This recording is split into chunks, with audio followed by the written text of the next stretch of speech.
Hey folks, back on the Bossman show, in front of the show, going to the Minnesota to the St. Thomas Tommies. Coach Johnny Tower, we're in the Bossman show. See him in his nice office there in the background. Coach Tower, going to talk to you again.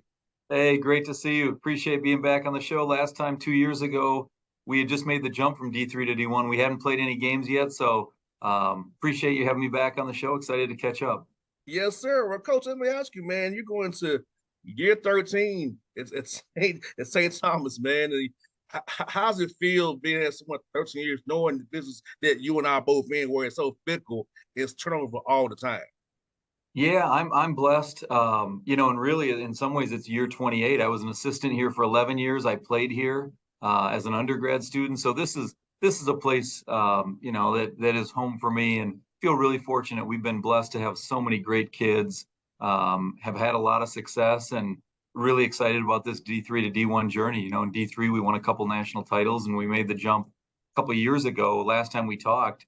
That first year we ended up starting the same five kids in Division 1 that we had the 6 months earlier in Division 3. So it's been just a really exciting time around St. Thomas. But I love coaching here, and like you said, this is a wild business. Probably never wilder than now in the NCAA, and so really feel fortunate. And Coach, I'm just curious, as you go to get through this transition, what has changed for the program, per se, as you go through this period of transition through these 4 years to become a full D1 member?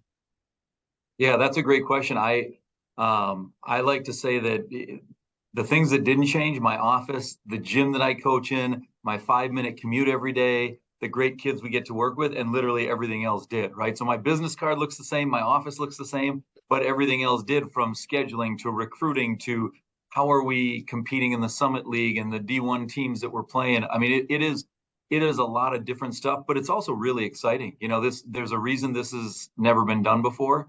And so we're getting this opportunity to sort of chart our own course. So it's been really exciting. Certainly some days are exhausting, but when you just sit back and you look at what we've been able to accomplish, but I also think where we're headed.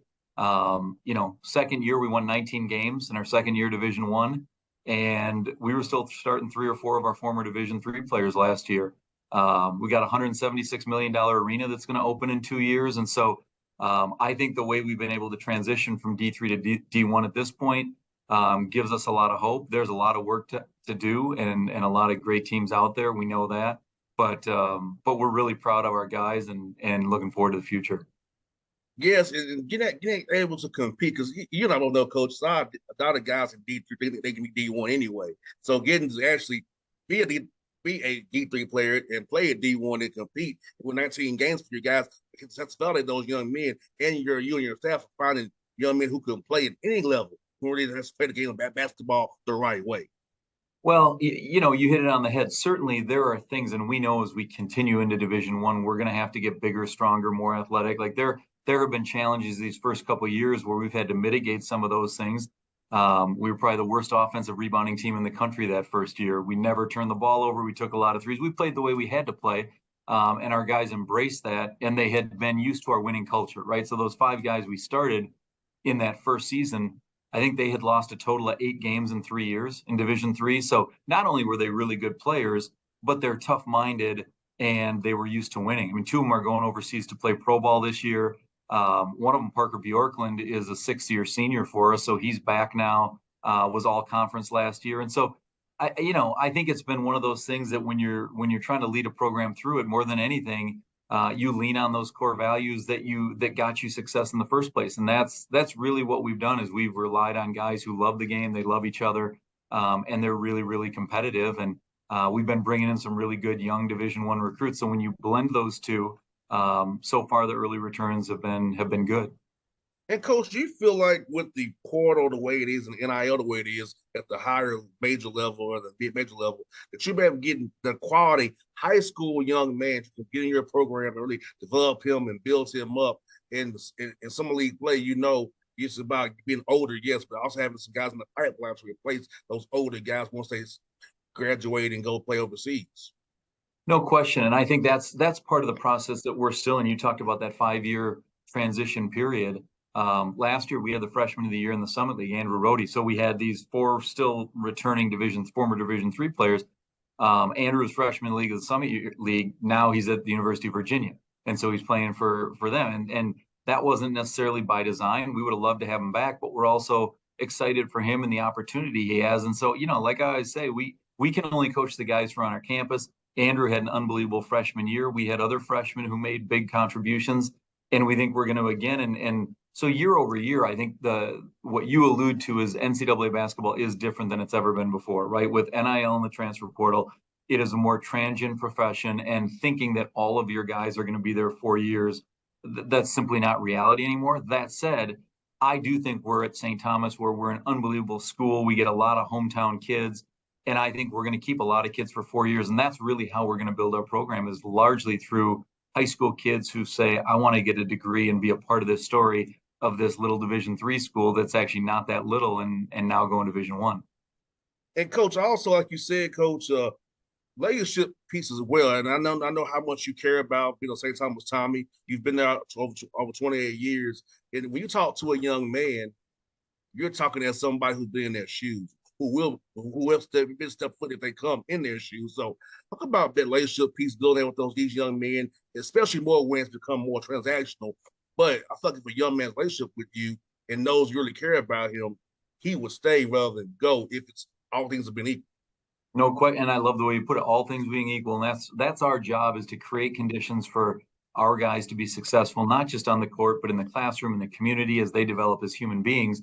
And I think what you're also referencing, I can talk to parents when we're recruiting them. And I was here as an 18-year-old freshman longer ago than I'd like to admit, but fall of 91, I was a freshman here. Here we are 32 years later, and 28 of those 32 years I've spent at St. Thomas. And so it doesn't mean I'm going to be here forever, but I can look parents in the eye and say, listen, I've been here for the last 24 years. I taught psychology for 21 years. I've coached basketball for 24 years. I'm not looking to go anywhere else. And I love this place. And I think as a parent, that means a lot to know, like, hey, I think this is going to be the coaching staff that's going to work with my son for the next 4 years, because you and I know there's nothing wrong with transferring. There's certain times that's the right thing to do, but all things being equal, to quote you, if everything's equal and you can stay in the same place for 4 years and grow and develop, and as much as anything, develop friendships, relationships, that these are the guys that'll be in your wedding. These are going to be guys that you're connected to in the business community. Those are things that are hard to obtain in college and to really build if you're jumping around from school to school. And so I think we're certainly hoping to build something at St. Thomas that has that kind of staying power, where guys simply want to be here for all those reasons. And coach, I had this similar experience for me on the football side in '08. Georgia State just got football. And I'm like, I'm a senior here. I've been at Tennessee State all these years. I'm not coming home just to come back home. So I chose what I already knew, the relationships I had, over to come back home for one final year. Like no. Yeah. So Yeah. I had that experience myself. I decided to stick where I'm at and not just because it seemed good to take that opportunity, because I feel like I've been with these guys. This will be my 5th year here. And why I'm gonna go here and play with a new, just getting football for the first time, school, just because at home, I wasn't doing that.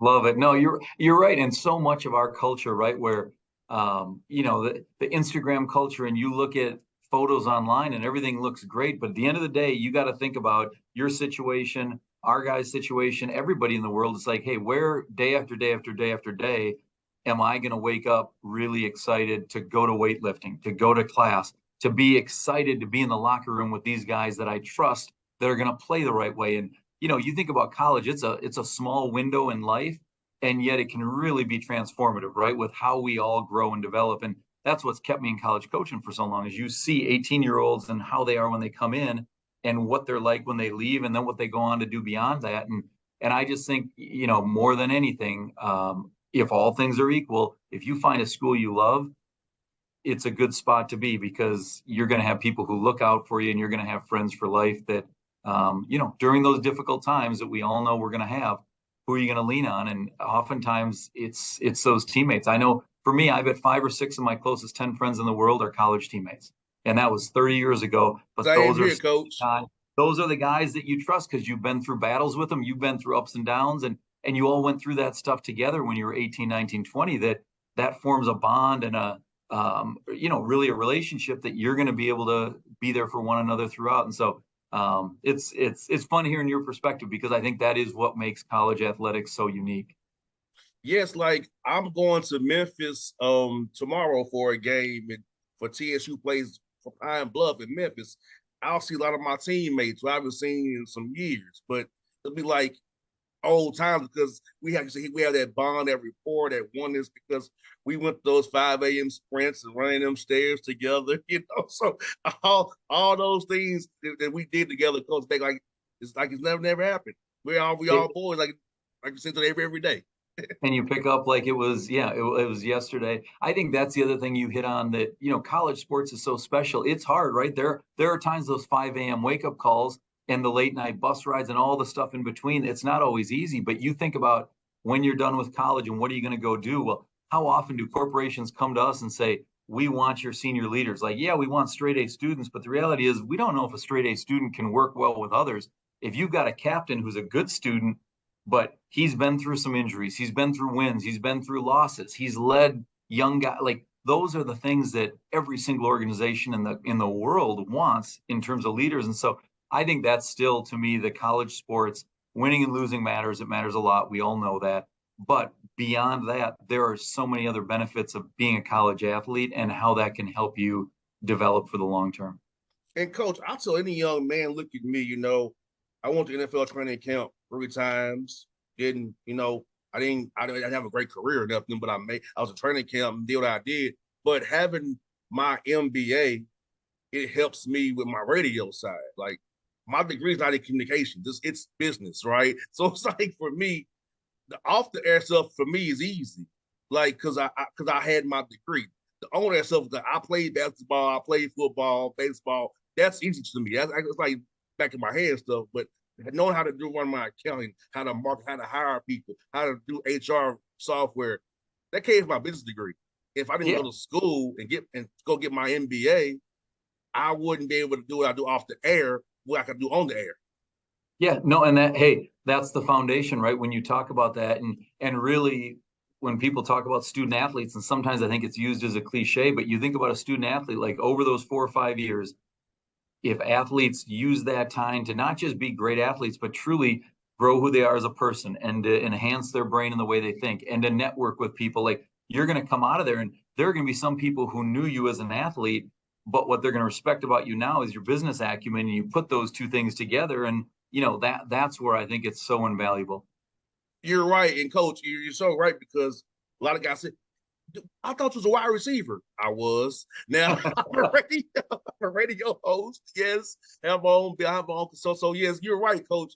That recognition of knowing Simi from being on the field, the speedster that's from Atlanta to now radio guy, 14 years in doing my own thing is like the transition has been great for me, coach. I tell young men, if I can do it, you can too. Now, I didn't get to reach about the goal I wanted to reach with the NFL, being have a full career, but athletics gave opportunity to still be around it by using my degree. Been in that 5th year. Well, and to your point, we use the analogy the ball is going to stop bouncing for everybody at some point. So even if somebody goes into the NFL or the NBA, at some point they're going to wake up in their life, look in the mirror, and they're no longer a wide receiver or a point guard, right? Like, those days are gone. And I don't care how much money somebody made, I don't care how many accolades they have. Like, you got to have other stuff in you, in your heart, in your soul, where you're going to have a life full of passion and joy. And you're clearly doing that, doing something you love to do. I'm fortunate to get to do it. And I think that's certainly one of our goals, probably our primary long-term goal for all our players, is look at, when you're done playing here, you've got to have a foundation of skills and a spirit that wants to go out and enjoy life and make things better for other people. And being where you're at the Minneapolis St. Paul area, internships for your young men. Like with now back when we and you played with no hour limits per se, but now with the limits of the hours, you can go do an internship and network and work on preparing yourself for that after when the ball starts bouncing because that's so important to me. I feel like that's because you have to get a degree. We all are gonna be millionaires. We got that degree will give you that foundation, do whatever you want to do in life after we stop being athletes. Absolutely. And I think that's the way you put it is wonderful, because the balance we all try to strike, right, is how do we make sure that we're putting the best team on the court we can and developing these guys on the court, but also actually pushing them and encouraging them to major in the discipline they want to major in and get an internship or do research in the things that they want to do. Because you and I both know there are some athletes out there that don't do that. And sometimes that's the coaching staff, right? Sometimes that's the coaching staff saying, all you're doing is sports, and that's a real disservice.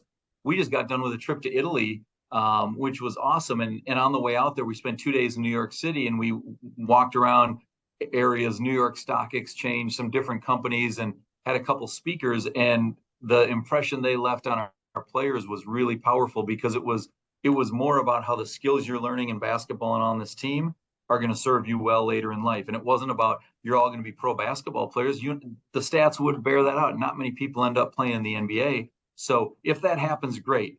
And even then, you better have a good business background and understand how to handle things. But if it doesn't happen, what's going to be the other thing that's going to keep fueling you day after day? And so that trip was pretty special, because our guys got to play in Italy. We played some good pro teams over there, and some of our guys want to go play professionally. But there's also a little eye-opening, like, pro basketball overseas isn't as sexy as some people think it is, right? Like, it's not all the glamour. Certainly there's wonderful parts of it, but I think back to the gyms we played in, how hot they were.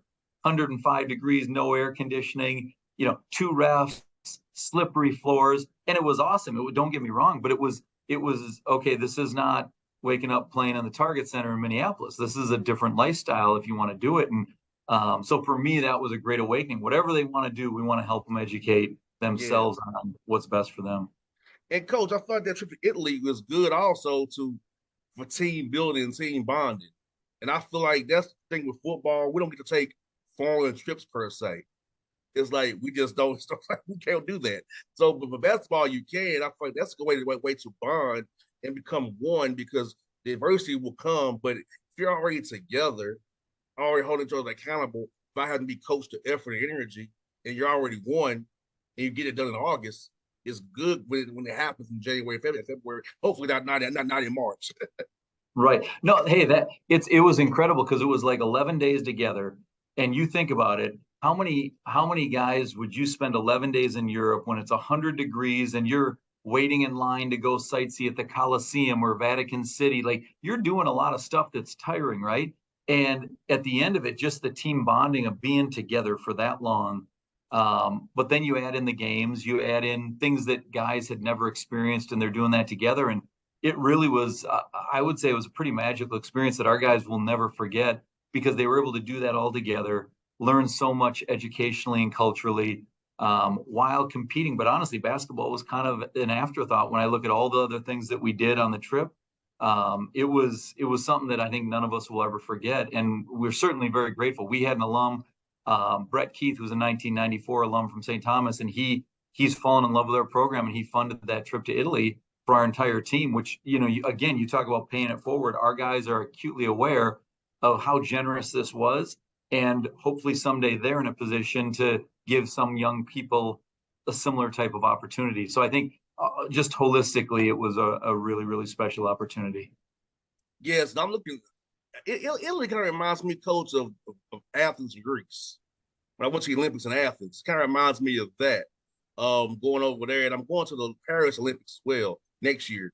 So I'm looking forward to that. I feel like, the going to Greece and going to London, going to Italy, and going to France, like, so much you can see in Spain too. It's like seeing all that stuff, like, wow, stuff you see in history books, stuff you see, you read movies, like, actually go touch it and experience it, is like one of a kind. Oh, it's amazing. And part of why I wanted to go over there, was, Rome, and you look at the different iterations of Rome and how a city's been built on top of a city. And so for me, part of it was the metaphor of St. Thomas, that we're building a Division I city on top of our Division III city. And so seeing that metaphor, right? And then the history of places like the Colosseum and Vatican City, that I think put in context for all of us, like, where are we really in this world of 7 billion people, the things that stress all of us out? Maybe I got to take a little bit different perspective, but then also juxtapose that with the idea that each one of us makes a difference in the world. And so our players got to see all that. My wife's family, her mom's side is from Italy, so she was there. We had my 18-year-old's a walk-on freshman on our team. Our 15-year-old was there. We got a 2-year-old baby girl. So I mean, you talk about travel. We were all up for 25 hours on the way back straight. We had an 11-hour flight from Rome to Charlotte. We had a 5-hour layover, another flight. So, like, even that stuff, that's not easy. But the places you're talking about, Spain, Greece, Italy, like the history and the culture that exists there, to me, it really allows for a different way of seeing the world. Yeah, so it's very fun. Like I enjoy traveling. One of my pastimes to do when I'm doing this when the Hawks are playing, I get these 5 months to myself. Go experience life a little bit. It's my wife loves to travel more than I. So any weekend we can, she is looking to travel because it just, again, you think about, I don't care what age we are, the amount you can learn by traveling is probably exponentially greater than doing the same thing we do day after day after day. And so to get a chance to do this every 4 years, like the NCAA allows you to, if you can, with a group of young people, I think they're aware how fortunate they were. And I think, moving forward, they're only going to appreciate it that much more. 10, 20 years down the road, I'm sure they'll still be telling stories about the times they spent in Italy. And I think what helps me coach too, playing travel baseball. So I learned to speak French, Spanish, and Dutch from playing travel baseball. So because I was a kid. So going over there, I can kind of make my way through because from playing as a kid. I know how to speak the language because it was funny that as a kid I'm getting a whole world lesson as a Mm-hmm. 6 year old travel baseball.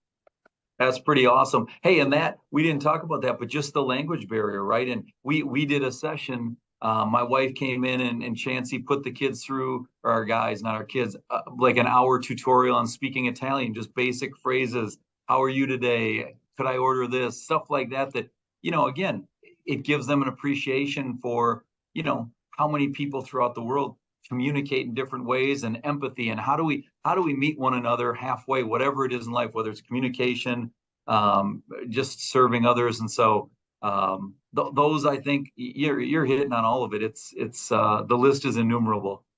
And coach, what I tell people all the time, coach, is like for me, when I'm traveling baseball, like we didn't care about each other's race or language or well, 6 year olds trying to have fun on the weekends and play baseball.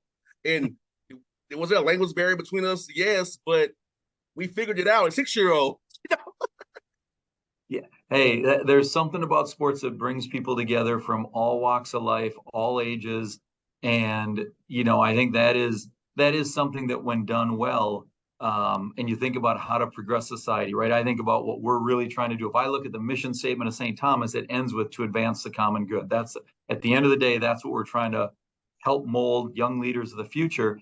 And that when sports is done well, that's exactly what happens, right? You have young kids growing up playing together, communicating with one another, and they don't think about how they're different. They see the similarities and the common goals, and it's a beautiful thing. Because coach, I had a picture in my office as a kid. I'm like, I tell my intern, this is what the world should be. It's all different colors, backgrounds, religions here on this team. We were 6 years old, 7 years old, but we won because we didn't care. It was just kids having fun. And I missed that experience of, older I got, it got more differently. But those first teams I had, coach, it was like, this is what sports is to me. This is what life is. So I've got experience my whole life. Like, hey, I know what it is to be just together when it doesn't matter. I've played it. I've had that experience. So I feel like we should try to strive for that. Let's try to help my interns, my staff, and everybody. Like I've seen it done the right way as a child. Yeah, well, and hey, think about that decades later, the impression that left on you, right? Like sometimes we forget how young kids, like the stuff that happens to them, how powerful a lesson it can be, and how many times you've spread that message and that love and kindness to other people, and you learned it playing youth baseball. And I think that's, again, wins and losses matter. I say it every single day, but as coaches, we've got to keep sight of that big picture that we're really in the business of developing human beings. And the best way to do that is get them to see being part of a team is like a family, and you love your family, and it's not always pretty, it's not always easy, but that family, you can trust them. Yes, and that's why I feel like the Lord's blessed me because like from 4 years old to now I've been in sports, meeting guys like yourself just for sports. Because I say sports has given my whole life and given me everything I have. So sports has really been my life's calling. I've been able to use what sports give, use what the Lord's taught me as well, and help people see the light. Like this is how we can really live. We can really do what Jesus did through sports, and we can apply that to the world. Be a much better place. I love it. I love your perspective. It's certainly encouraging. It's a hopeful way to look at it because you think about pros in college, and that's a small percentage, right? The millions and millions of kids who are playing in parks and rec and all that, if they're learning those lessons the same way you and I did, our world will be in a little bit better place when they all grow up to be adults. Yes, sir. And coach, I must ask you, man, how has scheduling been for you since you're in year three now and you won some last year? Did guys avoid you this year not wanting to play as much, or is that is it been a little tricky for you, man? I will say this, scheduling has probably been the biggest surprise. Like recruiting is a lot different. Everything's different, but scheduling is probably the most different thing in terms of my expectations. My associate head coach, Mike Maker, who was the head coach at Marist, Division I Marist for a while and Division III Williams before that, he is on the phone literally every single day working on scheduling. And it's never ending. And so we have our schedule finally for this year, but like Western Illinois left our conference, the Summit League in mid-May unexpectedly. So then we had to go find two more games, and it's fun to put a schedule together because I think, we've got a board with 5 or 6 objectives, and those go from where do we have alumni that it's going to be a fun place to play? Where will our kids have a great experience? Where will we have competitive games? Let's stretch ourselves against some Power 5 teams. And so you start doing all that and fitting it. It's like a big Sudoku puzzle, though, right? Because you do all that, and then you got to find a willing partner on the other end, and you got to find dates that work. And so, like this year, we're going to Marquette, which will be a great game. We're an urban Catholic university. Marquette's 5 hours away. Last year, we played at Creighton. Both of those were top 10 teams in the country. What unbelievable experiences for our guys. And so I think those are certainly things that on the calendar you look at and you say, that's going to be a lot of fun. We were up 1 on Creighton with 10 minutes left last year. They ended up beating us, but we're on the road. There's 18,000 people, and we had 4 kids starting that 2 years ago were playing Division III basketball, and they're looking around this gym like, we got a shot here, and Creighton was 1 shot away from the Final Four. This year we open at Berkeley. Mark Madsen, who used to play for the Timberwolves, and he's in there in his first year as the head coach there. So games like that are certainly exciting, but there's also a lot of regional games that, to me, those are the ones we need to play for our fans from a budgetary perspective. And so we try to do that. We play UW Green Bay, UW Milwaukee, Chicago State, and there are a lot of teams like that as well. So, but long-winded answer, scheduling, I could talk for hours because, as you know, it's one of the greatest challenges. There's got to be a better way to do it because all of us in college basketball lament it, yet we're all doing it the same way. Now, coach, I won't say who, but I had to help a couple of my friends schedule some games this year by me knowing somebody very, very good. So I had to broker a couple of games this year on the schedule to get them done. I was like, come on, the days work for you, it work for him. Just play them. It's all good. No, you're right. And some things make just perfect sense. But again, we all look at it from our own perspective, right? So I know the games that I'd like to play, and you give me a wish list, and I'll give you the 15 games that I'd love to play for our program. But that doesn't mean those 15 schools want to play St. Thomas for a multitude of reasons. And so that is the other hard part. And then you do it all again the next year.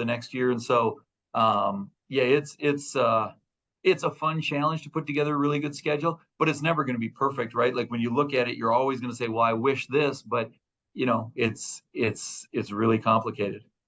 And some of my friends in the NAI asked me, "Can I get some D1 games?" I'm like, I don't think they want to play you because you look too good in AI level. What up can you get beat by you?